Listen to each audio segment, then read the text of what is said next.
take ashe tambarin ta shi bin iska yake. Rayuwa da daɗi in mun kula, Waiwayanta ya zammin fitila. martabar mu wai ta koma dala ashe dole mi da ban kayan matsala.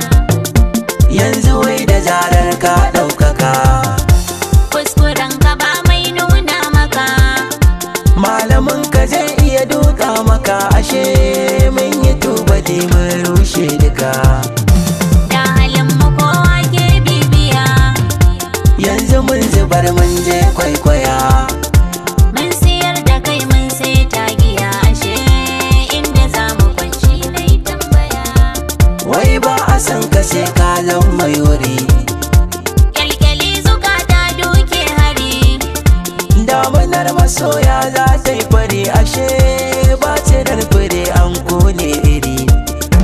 kai da naka in har ka ankara, sai da gaskiya kar kai yaudara.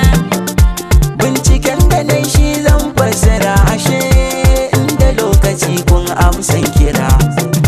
Zuciya da rai sun tunzura, ba biyan da zan kona haƙura. Ni abin da zan haifar kirkira ashe ba matabbaci filin shahara. Me kula fice na san ka daɗe, In ka shimfiɗa ma sai ka naɗe. mun kasa garin son rai ya haɗe ashe wanda ya amai an sa ya siɗe. Masu nuna burga ko sha'awa